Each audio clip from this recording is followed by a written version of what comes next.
The chief's eyes were locked onto Blake with an unsettling calm. No tears, no anger, just a quiet intensity that made the air grow thick. "I need to see the mayor," she said, voice steady as stone. Blake laughed, a harsh bark that bounced off the walls. "The mayor doesn't meet with trash off the street." "Security!" Two guards stepped forward, hands moving to their batons. Evelyn didn't flinch. She reached into her jacket pocket with deliberate slowness. "Officer Blake, I am your new police chief." The words hung in the air like a blade. Above them, a security camera's red light blinked steadily, recording everything. What would happen when Blake realized the truth? And why was Evelyn so eerily calm after being assaulted?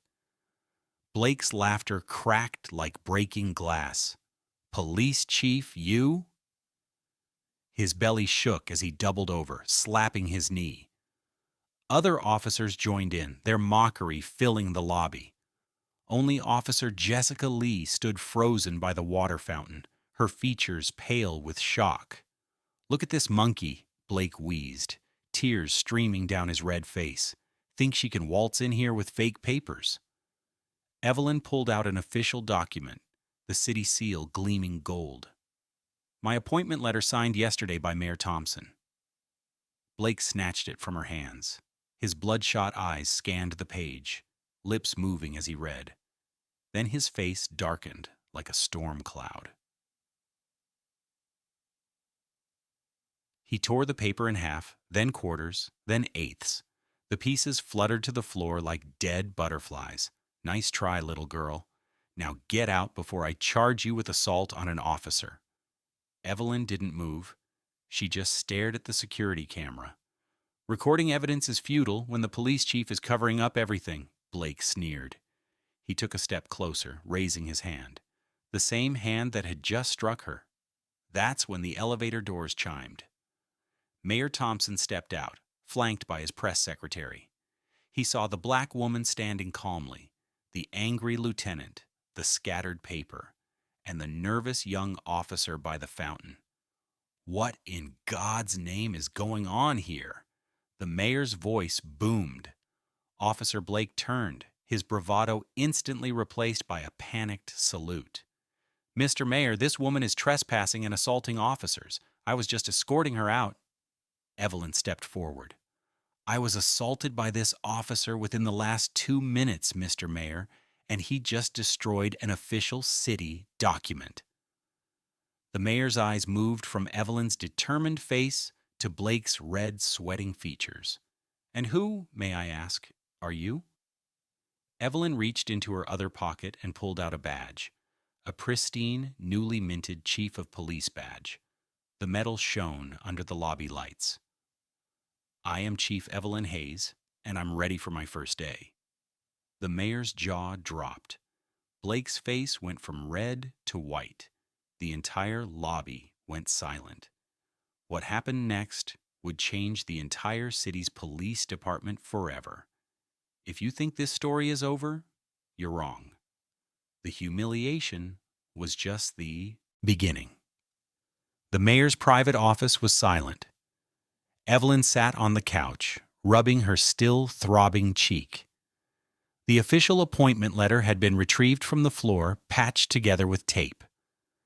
Mayor Thompson looked like he wanted to be anywhere else. "Chief Hayes, I profoundly apologize. I've only been in office 6 weeks. I appointed you based on your record in the capital city. But I never imagined Blake's behavior." Evelyn's eyes were cold. "You didn't imagine a racist officer assaulting a black woman in your lobby in 2024? Mr. Mayor, you need a better imagination and a better police force." She looked out the window at the city skyline. "What happened to me is minor compared to what he does on the streets every day, out of sight of cameras." Thompson sighed. "I know we have issues. That's why I hired you, to fix them." Evelyn smiled, a humorless curve of her lips. "Fix? Mr. Mayor, you have a broken system, not a bad tire. It needs to be rebuilt, and I'm starting with Lieutenant Blake. Where is he?" "In an interrogation room," the mayor said quickly. He's suspended without pay, effective immediately. And the young officer Lee, she's with Internal Affairs giving a statement. Evelyn stood up, her 5'9" frame commanding the room. Suspension is a vacation. I want termination. I want him arrested. He assaulted me, a civilian at the time, and destroyed a public document. If a citizen did that, they'd be in a cell now. The mayor rubbed his temples. Chief, we have to follow protocol. Police union, lawsuits. Evelyn cut him off. I'm the protocol now. And my protocol says justice is blind to badges. Pull the video, run it through the system, and issue a warrant. Do it within the hour. Or I'm calling the U.S. Attorney's Office and asking for a federal consent decree, starting with your office. Thompson stared at her, stunned. He hadn't expected a diplomat. He'd hired a sledgehammer, and she was swinging.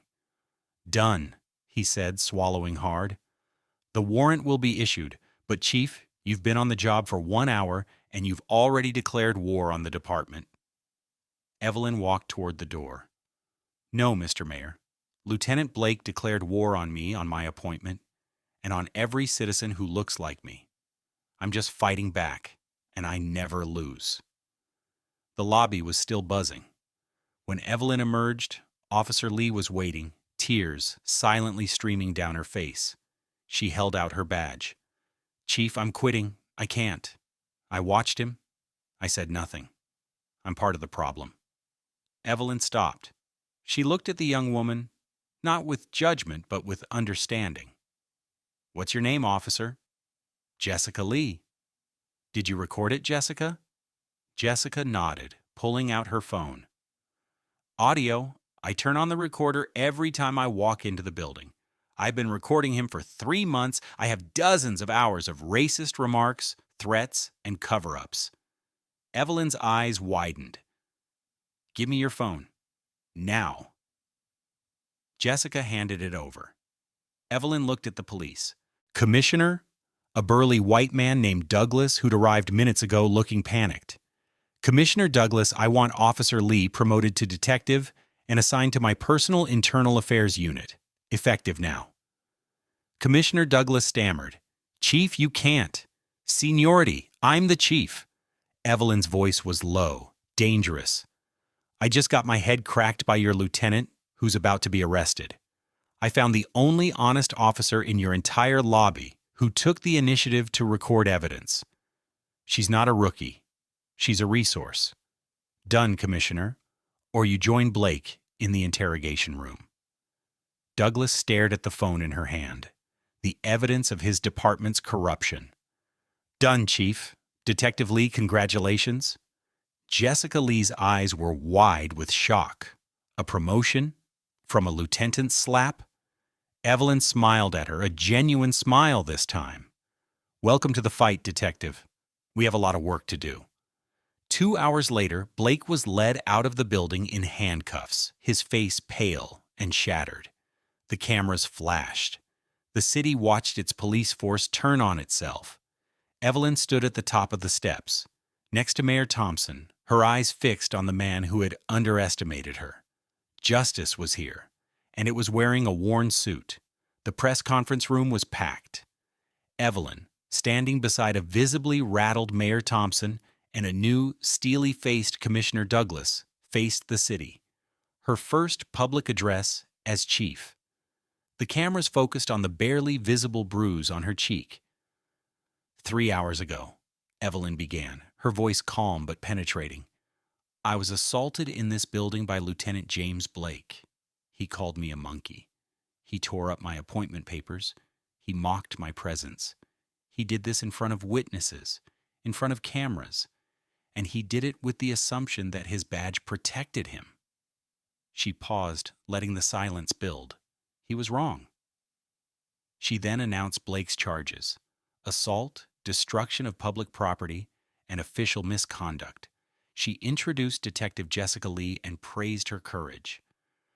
Lieutenant Blake is not the problem, Evelyn continued, her gaze sweeping the room. He is a symptom of a department that has tolerated corruption, bias, and abuse for too long. He is a result of a broken system that allowed him to believe he was above the law. She then laid out her plan: mandatory body cameras that cannot be turned off, immediate public firing of any officer found to be willfully recording over evidence, a full civilian-led review board with binding authority on all use of force and misconduct complaints, a 90-day review of every single active internal affairs case, starting with the ones that were mysteriously dropped. Mayor Thompson looked horrified, but he couldn't stop her. He had appointed the chief, and now he was watching his city burn down the old power structures. "We are not here to police. We are here to serve," Evelyn declared. "If your badge is your shield against accountability, you will be terminated.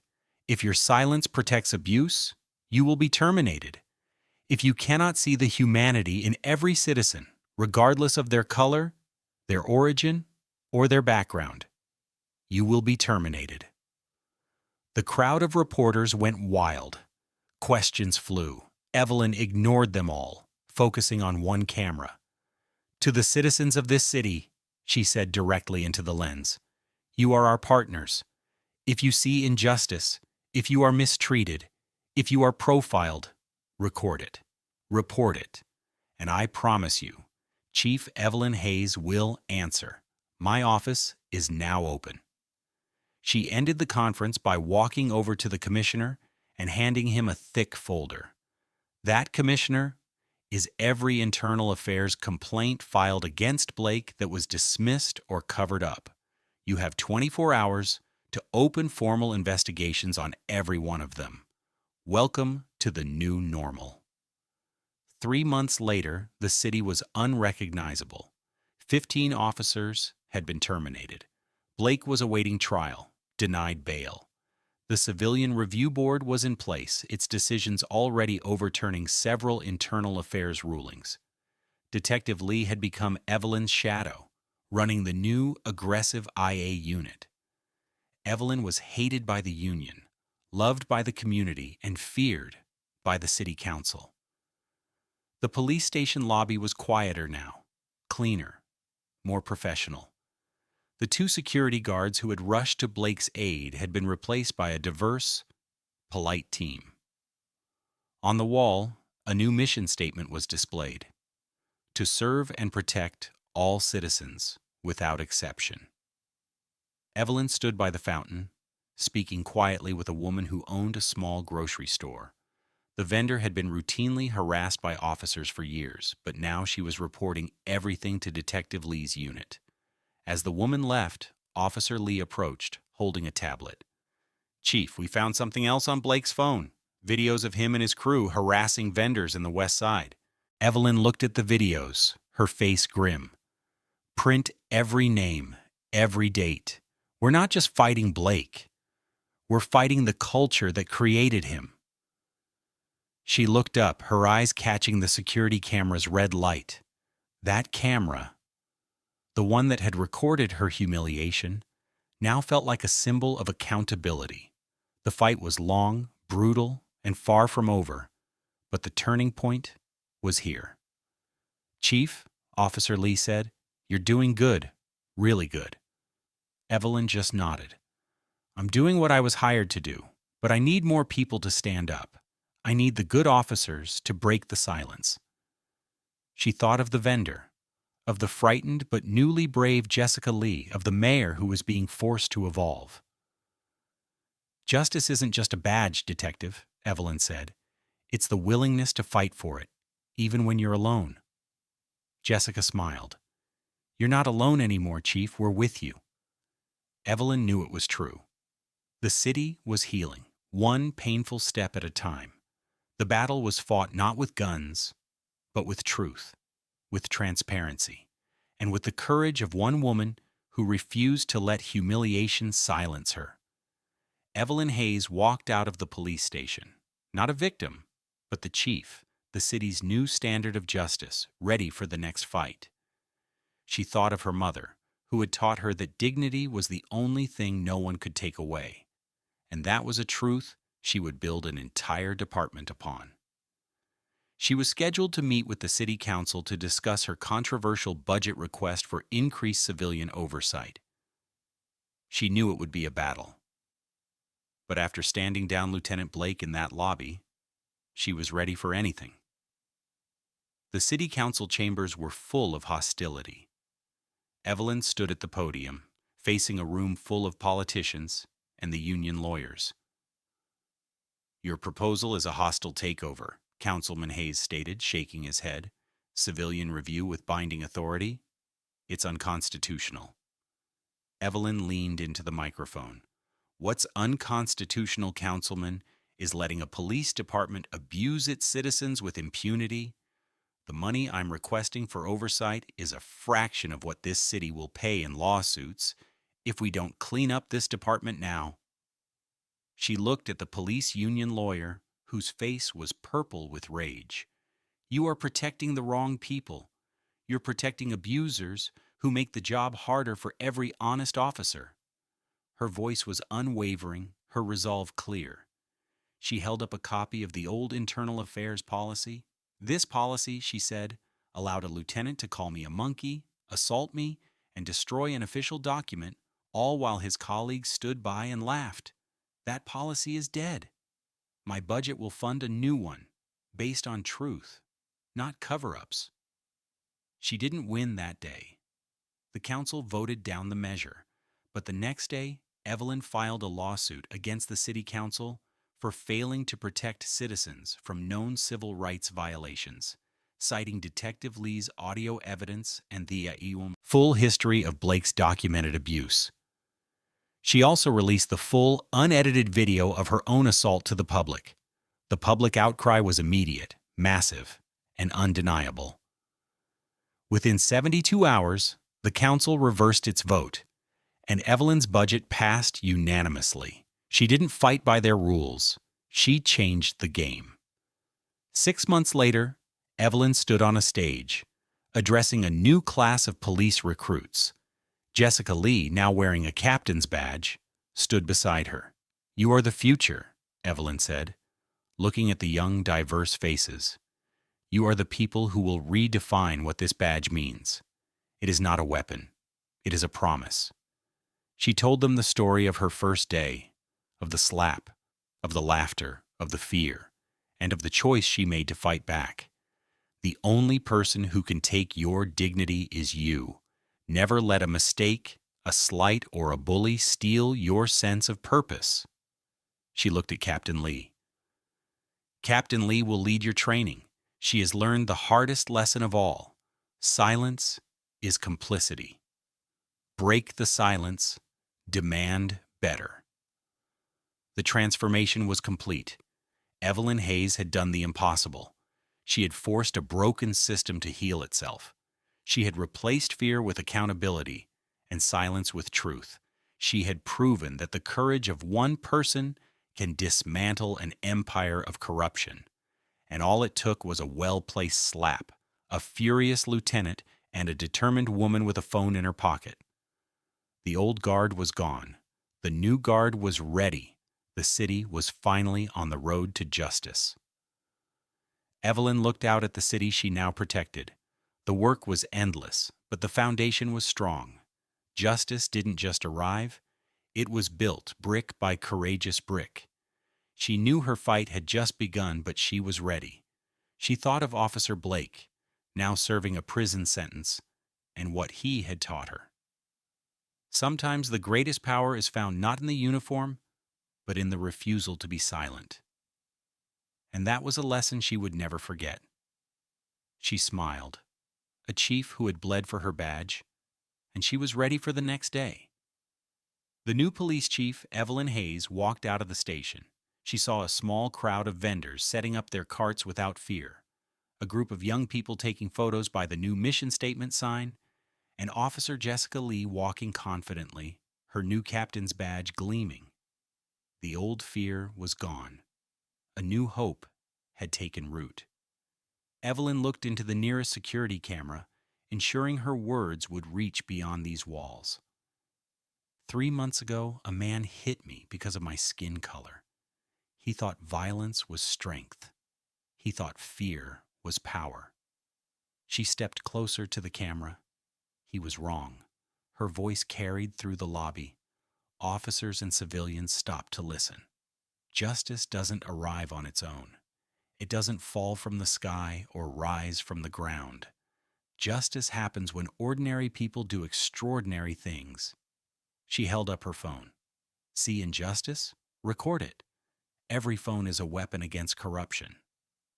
Jessica stepped forward with a flyer. Call our hotline, 1-800-JUSTICE 24/7. Multiple languages. Anonymous if you need. Evelyn looked back at the camera. To everyone watching, you are the justice system, not us, not courts, you. She thought of Officer Lee's journey, of vendors selling without fear, of the community finding its voice. Share this story, not because it's unique, but because it isn't. This corruption exists in 1,000 cities. This fear lives in 1,000,000 hearts. The lobby had gone quiet. Everyone watched their chief speak truth. But if it can change here, Evelyn touched the spot where she'd been slapped. It can change anywhere. All it takes is one person refusing to stay silent. One video, one call, one stand. She smiled, and it transformed her face. The badge doesn't make us special. Courage does. And courage lives in everyone. The camera recorded it all. The truth, spreading like light. The future writing itself one brave act at a time.